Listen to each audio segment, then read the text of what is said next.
Welcome to The Prestige. My name's Rob. I spent most of my life making movies all over the world. My co-host is Sam. He spent most of his life reading, writing and analysing literature and media, and together we make a show about movies. Each week we pick a movie, we go deep on that movie, analysing its themes, its effects, and hopefully bring some fresh takes to it. I bring the technical and Sam brings the theory. We're currently in our 5th season, doing a world tour, starting in Chile and working our way all the way round to the southern tip of Africa, exploring lesser known movies and lesser known cultures. Find The Prestige wherever you get your podcasts or on Kaiju FM.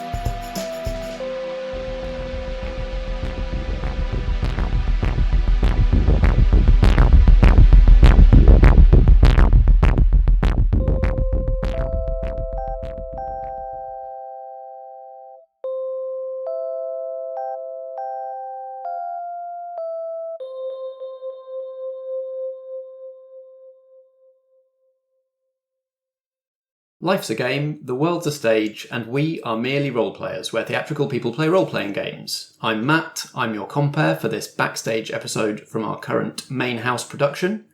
Who am I joined by backstage? You are joined by Josh. I'm playing Ginny Greenteeth, the Spellslinger. And I'm Ellie, I'm playing Percy Byron, the Exile. I'm Nat, I'm playing Gwynned, the Divine. And I'm Alex, and I'm playing Graham, the Summoned. And in this episode, we're going to talk a little bit about the Morrigan. Mm-hmm. Because if we cast our minds back to Vigil Cold Snap, Gwyned's debut, the Morrigan showed up slightly unexpectedly, taking all of us by surprise before we'd done really any development about what she was like, what her motivations might be, and so we developed a lot of stuff on the fly, and I thought it would be a good idea to maybe think about some of it this time, in case she pops her head up again. You say that in such an ominous way. So shall we start with what we kind of ended up establishing in Cold Snap, which was, and also kind of the general mythological basis of the Morrigan. Yeah. And obviously we want, a lot of this is going to come from you, Nat, since this is very tied into your character's backstory. It affects your character a lot. But everybody else feel free to chip in with ideas and stuff like that. So... should we start with the kind of mythological stuff? What is your kind of conception of the Morrigan that you were working with at the start? So the Morrigan is part of the ancient Celtic pantheon. She and they are both appropriate pronouns because they are a triple goddess. There's 3 aspects. When I say ancient Celtic, that she crops up in both Irish and Welsh, and I went Welsh with Gwynned because I was terrified of doing an Irish accent or maintaining it for this. And I followed suit for the Morrigan for exactly the same reason. I wrote it down for the series of tweets, but she was a goddess of a whole different bunch of stuff that kind of included warfare and battle, harvesting, sex, cows, ravens, also associated with. Why did you point at Alex? Just because I knew he was going to say something that in the list you went sex and then cows, and I just saw his eyes light up. I feel that is completely unfair. My eyes did no lighting up. I merely looked at Josh and he pointed at me as if to say, no, sexy cow time. But yeah, I mean, she kind of epitomises that trope of the original dark, dangerous, sexy woman kind of thing. People who worshipped her at the time would have been equally like terrified, but also worshipped. And I think I sort of said, as Gwynned at the end of Cold Snap, she sort of represented this, like if you prayed to her and got her on your side, fantastic. She was there for you in battle. She would help you win fights against various tribes or whatever. But if you got on her bad side, who knows? What might be interesting to define is like, what are the 3 aspects? Because Yeah. I think that varies from mythology Oh, to God, mythology hugely. Before Cold Snap, I read a couple of different things on the Morrigan and the folklore, the stories that she was involved with, and every single one was different. Yeah. Basically. So there's like 4 or 5 different names associated with her to represent 3 aspects. So it's something like Bive, the Morrigan, Morrigu. Oh my goodness, and there's a couple of others. I've really not done my homework for this. I do apologise. I mean, don't apologise. The version of the Morrigan I'm most familiar with is the one from The Wicked and the Divine, which is a comic series about gods and goddesses reincarnating as pop stars. So, interesting. So, my version of it is going to be filtered through somebody else's lens completely. Yeah. So, but I think for our purposes, it's not important to have like 3 different names. The point is that it's just that concept, I guess, that she can split into 3 or have multiple aspects, multiple, it also follows like the mother, maiden, crone tropes and that kind of thing. And for our purposes, I've gone with the assumption of knowing that she is a daughter of an older god. The general gist of the folklore is that over time, all the children and the fae and the minor gods and goddesses of that time, as they were forgotten, just sort of blended into being the forest. Mm-hmm. So she still has power because people know of her and worship her in the modern day. And again, I apologise to any pagans listening who actually worship the Morrigan or pray to the Morrigan, because this is a very different and ill-educated version of her. That's another group of people that we've alienated for this season. Already. Just More unsubscribers. so sorry.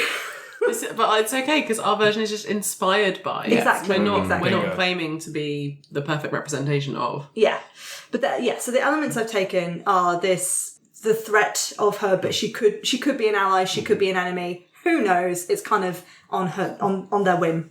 Trixie. Yeah, exactly. And then the associations with ravens and crows and corvids in general, associations with the woods and the forest, and then I brought in this idea of her having shield maidens. So when she goes into battle and she is fighting for people, she'd have this cohort of warrior ladies. yeah.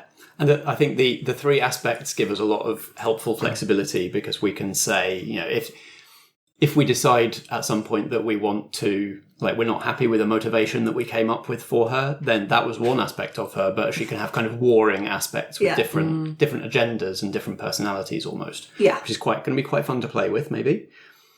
So the thing we established in Cold Snap was that she is still around. Yeah.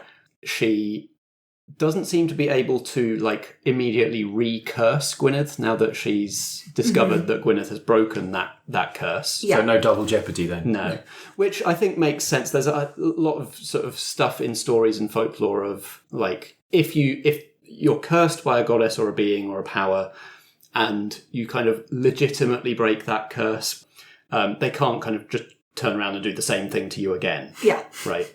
So you're free of the duck curse, but we established that she is trying to kind of test Gwynned.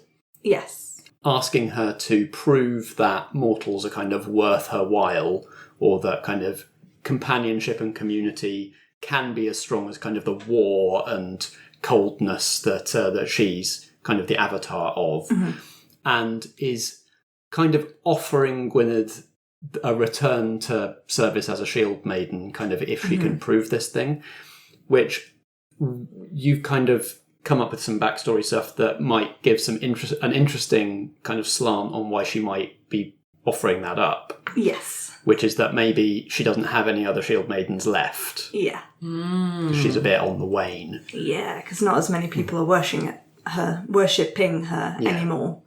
So she's losing power, and the shield maidens. I had this idea I've pitched to Matt, and you've not necessarily said whether I'm okay to do it or not, is that historically, again with the association with crows and ravens, all her shield maidens used to be able to shapeshift into crows, and they would be amongst the forest. So as a peasant, if you're walking through the forest, obviously crows, ravens, there's lots of omens associated with them, because you didn't know whether they were just an animal or they could be an envoy of the Morrigan.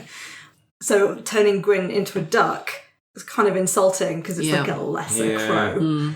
bit more stupid, not as agile or Yeah, apologies to any ducks that are listening. Yeah, as well, that we have no oh my upset. goodness, such a minefield. But interestingly, possibly crucially, like more beloved of mortals than a crow. Yeah, which kind of fits. It is that, you like the humans so much, well, hang out with them all. So yeah, I had this idea that Gwynned used to be able to turn into a raven, but a crow. Ravens reserved for the Morrigan, crows were her shield maidens.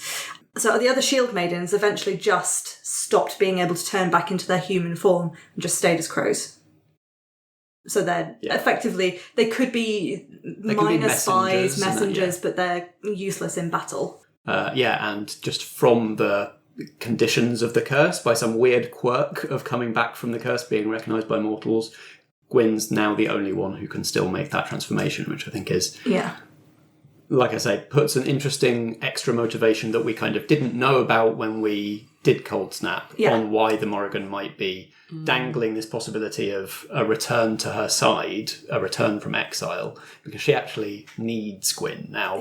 Almost, it might end up being almost more of a balanced relationship. But I don't think Gwyn knows yet. No. The Morrigan wouldn't dare admit to that. That'd be ridiculous. I guess my question to you, Matt, is: would you let me turn into a crow? Sure. I think maybe. So there's the option when you take advances of taking a move from another playbook, right? And there is a monstrous move which is shapeshifting. True. So I think I would say I'll let you do it if you take them, if you pay for it. Right, okay, that's fair. I have to think about that now. You don't get anything for free in this game. No. I think we can definitely put, like, when you do your teleport like a bullet through the forest, like, there can be a kind of a crow aspect to that. I mean, there sort of almost is with the wings. Yeah. Another thing I think is interesting to explore is if the Morrigan's power is on the wane, fewer people believe in her, her shield maidens can't fight for her anymore, and that might lead on kind of naturally from the pact that or the offer that we had her make in Cold Snap, is, do we think maybe the Morrigan's trying to change? Or is interested in changing to kind of keep up or find a new place in the modern world where she might be able to regain some power at the kind of exchange of slightly changing her aspect. Yeah. So this is interesting because I guess thinking about the warfare aspect, warfare has obviously changed dramatically. So it's like in that in Good Omens, war, the modern war is very different to what it would have been originally. And I don't think she's the kind of person, the kind of goddess that would now be all about like machine guns. No. She's still very kind of the forest, I think. She likes up close and personal violence, I think. Exactly, yeah. A bit more kind of long clawed fingers around the neck kind of violence rather than from a distance. So I feel like she's still probably got that fighty warfare aspect, but she probably appreciates that is not where her power would lie in the modern world. So maybe it's less of a trying to change her ways and more of a trying to figure out how she can maintain power, what is the best place for her to be. So again, there's still that ambiguity of if another very much on the side of good divine being were at play here, would she side with them? Or would she be like, actually, no, these demons, they seem to have something going on? I don't know yet. No. And obviously some of this we'll find out through play, but it's worth kind of thinking about the general direction. Because I guess the thing that I wanted to reconcile is that we've sort of ended up with, like, she is asking Gwyn, okay, prove that your way is valid. You know, you think mortals are worth engaging with and that actually forming connections and having the warmth of friendship with mortals is as valid a way of engaging with them as supporting them in battle, kind of thing. So what I'm trying to work out is if Gwyn succeeds and kind of proves that point, what does the Morrigan do with that information then? Because it almost sort of invalidates her whole thing if Gwyn can prove that to be true. So it's like, does she genuinely want Gwyn to try to prove that to her, and that can be part of like a way that she's trying to change herself? Or is the whole thing a trick? And it's just like a Sisyphean task that she's giving you so that when you're eventually ground down by it, she can benevolently offer you a place back in her ranks again. I think when you initially said it, I figured it was like the Sisyphean task. But now that we've kind of talked about the change to her backstory and what you've just said there, I wonder if it is well, I'm not going to lower myself to test this theory out. So maybe Gwyn can find me a place. Maybe if she does this, then there will be people who will appreciate me again. Yeah. And, maybe it's both. Maybe there's an aspect of her that is looking forward to you failing and coming crawling back to her on your knees. And there is an aspect of her that hopes that you succeed. Yeah. And that, you can both kind of find a new way together once you do. Yeah. What's the third aspect? That's a question. Third aspect's just kind of chilling in a tree with a cup of tea, like doesn't care either way. I feel like that's a bit clearer already. Yeah. Any other questions around or ideas that can kind of feed into this aspect of the world? Just a sort of general question about the Morrigan. Are they purely like a sort of earthbound goddess, or do they have influence and access to other worlds and realms? In my head, I think it's very much like Earth because they came into existence because people worshipped her. If that makes sense. Right, so it's all like humans and Earth. She is centered. reliant on humans acknowledging her existence and praying to her to exist. But she doesn't have a real, like, permanent physical aspect on Earth, right? Because during Cold Snap she appeared in the mirrors and then she came to you in a sort of a type of form. It's that kind of Dracula-esque kind of thing where she can be a flock of ravens, she can turn into a cow, like a big horse as well, a big black stallion. Sure. So there's kind of all of these things that she could be. But she's not like living a sort of semi-human life on a like cottage on the hill and then just like swans about doing goddess stuff when she fancies it. Yeah. She's just ethereal and in the ether. Yeah. Right. In the wind. Could she be a herd of cows? Or is it just cow singular? Three cows. Three cows. Maximum 3. No more, no less. 3 cows. Yes, the max and min is 3. Yeah. Anything. Oh, no, well, I had in the other backstory, like the story of Gwynned and the guy that she got exiled for. That the sexy man. Sexy man. That the Morrigan was luring him in the form of a cow. And he was following the cow into Why the was he woods. into a cow? No, not in that way. Oh, right, sorry. In like... There's good eating on a cow. There is. And also drinking. Yeah. Also, magical, like, mystical cow in the woods is like, ooh. There is. And puts a curse, like... For the record, can I say that at no entrancing. point did I mention cow sex? That was brought in by somebody else. I stayed true to my side of the bargain good to and flag not You mentioning did write it cow down on a piece of sex. paper and slide it across the table and ask someone to read it out though, so... Hey, ways and means. There are a lot of English folk tales about cows that can be milked forever and never run out of milk. What a dream. Maybe he thought that's what he was seeing. Forever milk! If you see like a magical, glowy, mystical animal in the woods, do you not follow it? I mean, he shouldn't have. No. Is where that story was going. Yes. Now I wouldn't, because it would probably mean that it's radioactive. True. I'm not drinking radioactive milk. No one's going to force you. Thank you. I'm Not glad. around this table, at least. No, there are others though. Nah. but that's how the Morrigan snagged him, was being a glowy cow. Yeah, it was a little bit like Sleeping Beauty kind of entranced vibes going on. Cool. Now, I don't want to victim blame, but I kind of feel he should have perhaps had his head screwed on a little bit more here, and Okay, if he's well, been led away by a cow, then maybe he got what was coming She to him. likes I don't them know. hot and stupid. That's... Hot and done. Classic himbo vibes. No, I've not told the full story. I've not told the full story of it, but I wasn't sure whether that's if it comes up in play or whether I should just go for it now, if that's going to be spoilers. I think maybe let's save it for a potential other backstage episode for Sure. if it comes up. Let's keep this one about Morrigan specifically, and we can have the Gwyn backstory. I would love that. It'd be like it's going to be like a little Gwyn romance story time. novella. Yeah. Yeah. Loads and loads of cow time. Moving swiftly onwards. Now, I have a question. Swiftly onwards. Am I right? Alex, get out. Get out. You're out of the series. The line of the series, not the episode, the series. You're at the annals of history. So the Morrigan got involved during Cold Snap, during the final climactic battle with the Winter King. Yes. Got involved and mutated him and turned him into something big and upright and bipedal with a giant sword or something. I can't remember. I was in the series, but I can't remember. It was a long time ago now. That's quite an intense thing to have put us all through. Was that, remind everybody and myself, was that a test?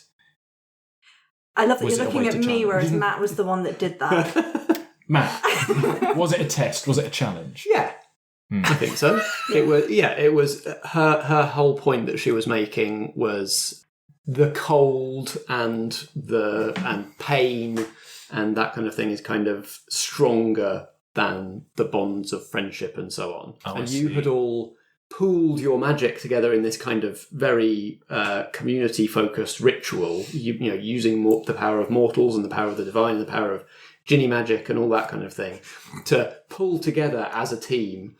And she souped up the Winter King to show you that, like, the Ice Age was stronger and could break you. So she's either challenging you to try and make you prove your own strength and your own worthiness, or she's genuinely trying to strike you down to the point where she can rebuild you back up as her chief shieldmaiden, potentially. And there's also a possibility that she's going to get involved in this story as well, depending on how you roll. Yeah. I feel like the fact that we've done a Backstage episode on it, though, is somewhat portentous. I think it's fine. It's just so that if it happens, we're not caught unawares like we were in Cold Snap. It's just content, babes. Yeah, exactly. If we just nothing to worry about. If from over the hill we just see a herd of glowing cows More likely to be ravens. filled with forever milk charging down the hill towards us, then we're in trouble. She's a very serious character, Josh. She was a very serious character, and we've ruined that for you. We've made her utterly ridiculous. I can feel my power growing with every shitty pun. I mean, what else can we say after that? I don't think we can add much more to the Morrigan now. So let's move swiftly on. I think we're ready to build this into the story. Great. Move.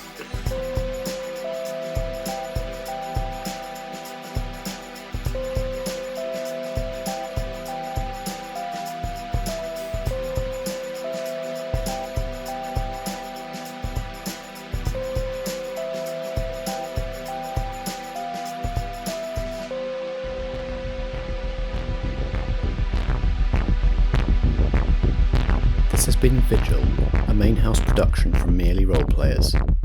It stars Natalie Winter as Gwynned, Alexander Pankhurst as Graham, Josh Yard as Ginny Greenteeth, and Ellie Pitkin as Persephone Byron. Sound design for this production is by Natalie Winter, and the theme music is by Alexander Pankhurst. I'm Matt Boothman, and I play the supporting cast, as well as editing and producing the episode. We were playing Monster of the Week, a role-playing game by Michael Sands, published by Evil Hat Productions. You can find Monster of the Week at genericgames.co.nz. Merely Roleplayers is a Foggy Outline production in association with Blackshaw Theatre Company. Until next time, if drama be the food of life, play on.